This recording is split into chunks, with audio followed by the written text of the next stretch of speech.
কি ব্যাপার, রান্নাঘরে এত শব্দ কিসের? বাহ, তুমিও শুরু করে দিছো। কি আমি আবার কি শুরু করলাম? তুমি কি শুরু করলে বুঝতে পারলে না? এখন তো ফেসবুকে ঢোকা যায় না, এই কেক কেক আর কেক। মানে ও, তুমিও কি ওই সেই ভাইরাল জাকির ভাইয়ের মতো কেক বানানো শুরু করলে, যে কেক নিয়ে তুমি ফুটপাতে বিক্রি শুরু করবা? দেখছো, মানে একটা মানুষ ভাইরাল হয়েছে তাকে নিয়ে ট্রল করতেই হবে, তাই না? আচ্ছা, জাকির ভাই ফুটপাতে কেক বিক্রি করুক আর যদি 5 স্টার রেস্টুরেন্টে বিক্রি করুক, তাতে এত ছোট করে কথা বলার কি আছে বলো তো? না মানে আমরা বাঙালিরা এত খারাপ, একটা মানুষকে যদি উপরে উঠতে দেখি না, তাকে কিভাবে নিচে নামানো যায় ঠিক সেই চেষ্টাটা করি। না, তুমি কেক বানাচ্ছো, এখন তুমি কেক বানায় আমিও ভাবলাম তুমি ওরকম ফুটপাতে, মানে তুমি একটা শিক্ষিত মেয়ে হয়ে ফুটপাতে বিক্রি করার কথা চিন্তা ভাবনা করো কিভাবে? আচ্ছা, আমি যদি একটা শিক্ষিত মেয়ে হয়ে কেক ফুটপাতে বিক্রি করি তো সমস্যা কি?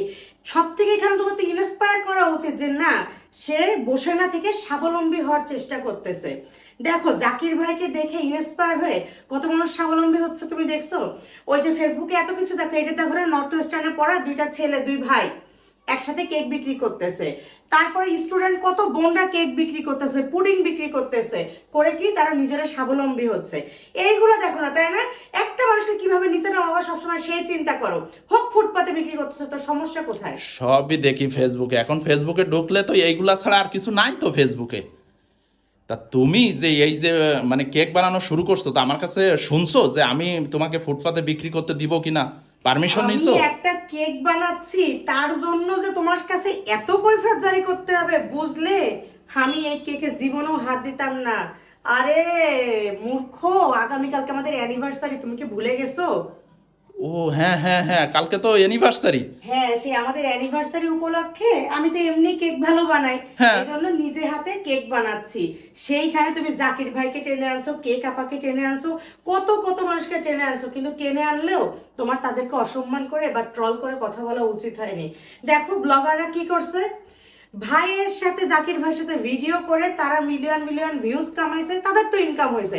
না সে জাকির তো ভাইকে অবশ্যই। উপরেও উঠাইছে, উঠায় এখন আবার ভিউজ কামানোর জন্য কি করতেছে, জাকির ভাইকে টেনে নিচে নামাচ্ছে। তার কেক ভালো না, কোয়ালিটি ভালো না, কোয়ান্টিটি ভালো না, কিভাবে এতগুলা কেক বানায়। আরে ভাই, দরকার কি আমাদের? সে ফুটপাতে কেক বিক্রি করে নিজে ইনকাম করতেছে, এত কিছুর কোনো দরকার আছে? সে বেকারি থেকে কেক আনলো না ঘরে বানালো, এত তো রিসার্চ করার কোনো দরকার নাই। তবে আমরা খেতে ইচ্ছা হলে খাবে, না হলে খাবে না। তবে আমরা বাঙালি কিছু পারি বা না পারি এইটা খুব ভালো পারি। সমালোচনা খুব ভালো করতে পারে মানুষের। হ্যাঁ। তা তুমি এই যে এখন রাত্রেবেলা শুরু করছো, এর শেষ করবা কখন? ভাই, আমার তো আর যারা এই যে কেক বিক্রেতা তাদের মতন একবারে 10টা 12টা কেক বানাতে হবে না। আমি আমাদের অ্যানিভার্সারি উপলক্ষে একটা কেকই বানাচ্ছি, হয়ে যাবে তাড়াতাড়ি। আমার ওভেনও ছোট, আর সবকিছু দেখুন, আমার বিটার মেশিনও কত ছোট। সেহেতু আমি একটা কেক বানাই, ছেড়ে দিব। আর তোমার এত চিন্তা করতে হবে না তোমার বউ কেক বিক্রি করলো না কি করলো, ঠিক আছে? আর মানুষকে নিয়ে কখনো সমালোচনা করবা না, এইটাই হচ্ছে তোমাকে আমার উপদেশ দেওয়া, বুঝছো? না অবশ্যই তুমি একটা ভালো কথা বলছো। তা আমি এখন দেখতে চাই তুমি কিভাবে কেক বানাচ্ছো। হ্যাঁ, ভিডিও করে আমার কেকও ভাইরাল করো।